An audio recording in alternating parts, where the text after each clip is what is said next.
गिनती 23वां बाब जो 30 आयात पर मुश्तमिल है।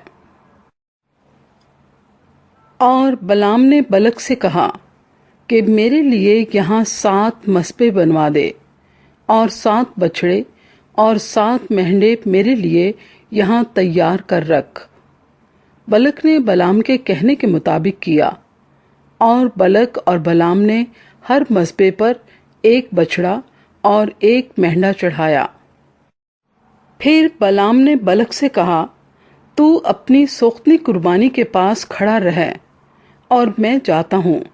मुमकिन है कि खुदावंद मुझसे मुलाकात करने को आए, सो जो कुछ वो मुझ पर जाहिर करेगा मैं तुझे बताऊंगा। और वो एक बरहना पहाड़ी पर चला गया और खुदा बलाम से मिला।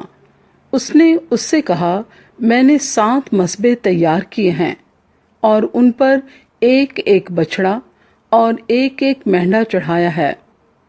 तब खुदावंद ने एक बात बलाम के मुंह में डाली और कहा कि बलक के पास लौट जा और यूं कहना। सो वो उसके पास लौट कर आया और क्या देखता है कि वो अपनी सोख्ती कुर्बानी के पास मुआब के सब उम्रा समेत खड़ा है। तब उसने अपनी मसल शुरू की और कहने लगा, बलक ने मुझे एराम से यानी शाह मुआब ने मशरिक के पहाड़ों से बुलवाया कि आजा और मेरी खातिर याकूब पर लानत कर। आ इसराइल को फटकार। मैं उस पर लानत कैसे करूं जिस पर खुदा ने लानत नहीं की? मैं उसे कैसे फटकारूं जिसे खुदा ने नहीं फटकारा? चट्टानों की चोटी पर से वो मुझे नजर आते हैं और पहाड़ों पर से मैं उनको देखता हूँ। देख, ये वो कौम है जो अकेली बसी रहेगी और दूसरी कौमों के साथ मिलकर इसका शुमार ना होगा। याकूब की गर्द के जर्रों को कौन गिन सकता है और बनी इसराइल की चौथाई को कौन शुमार कर सकता है? काश मैं सादिकों की मौत मरूं और मेरी आकबत भी उन ही की मानिंद हो। तब बलक ने बलाम से कहा, ये तूने मुझसे क्या किया? मैंने तुझे बुलवाया ताकि तू मेरे दुश्मनों पर लानत करे और तूने उनको बरकत ही बरकत दी। उसने जवाब दिया और कहा, क्या मैं उसी बात का ख्याल ना करूं जो खुदावंद मेरे मुंह में डाले? फिर बलक ने उससे कहा, अब मेरे साथ दूसरी जगह चल जहां से तू उनको देख भी सकेगा। वो सब के सब तो तुझे नहीं दिखाई देंगे, पर जो दूर दूर पड़े हैं उनको देख लेगा। फिर तू वहां से मेरी खातिर उन पर लानत करना। सो वो उसे पिस्का की चोटी पर जहां जोफीम का मैदान है ले गया। वहीं उसने 7 मस्बे बनाए और हर मस्बे पर एक बछड़ा और एक मेंढा चढ़ाया। तब उसने बलक से कहा कि तू यहाँ अपनी सोख्ती कुर्बानी के पास ठहरा रह, जबकि मैं उधर जाकर खुदावंद से मिलकर आऊं। और खुदावंद बलाम से मिला और उसने उसके मुंह में एक बात डाली और कहा, बलक के पास लौट जा और यूं कहना। और जब वो उसके पास लौटा तो क्या देखता है कि वो अपनी सोख्ती कुर्बानी के पास मुआब के उम्रा समेत खड़ा है। तब बलक ने उससे पूछा, खुदावंद ने क्या कहा है? तब उसने अपनी मसल शुरू की और कहने लगा, उठ ऐ बलक और सुन। ऐ सफूर के बेटे, मेरी बातों पर कान लगा।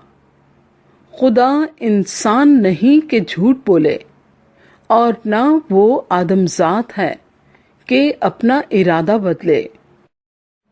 क्या जो कुछ उसने कहा उसे ना करे या जो फरमाया है उसे पूरा ना करे? देख, मुझे तो बरकत देने का हुक्म मिला है। उसने बरकत दी है और मैं उसे पलट नहीं सकता। وہ یعقوب میں بدی نہیں پاتا اور نہ اسرائیل میں کوئی خرابی دیکھتا ہے۔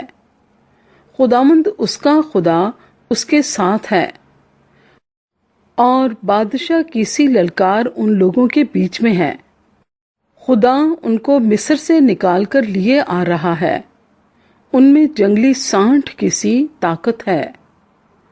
یعقوب پر کوئی افسون نہیں چلتا، اور نہ اسرائیل کے خلاف فعال کوئی چیز ہے، بلکہ یعقوب اور اسرائیل کے حق میں اب یہ کہا جائے گا کہ خدا نے کیسے کیسے کام کیے۔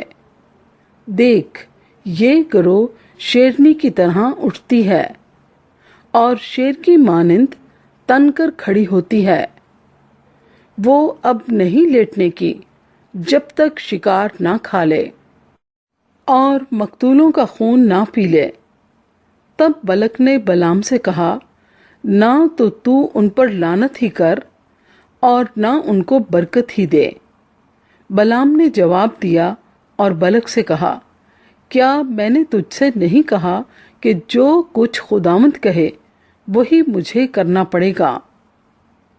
تب بلک نے بلام سے کہا، اچھا آ، میں تجھ کو ایک اور جگہ لے جاؤں، شاید خدا کو پسند آئے کہ تو میری خاطر وہاں سے ان پر لعنت کرے۔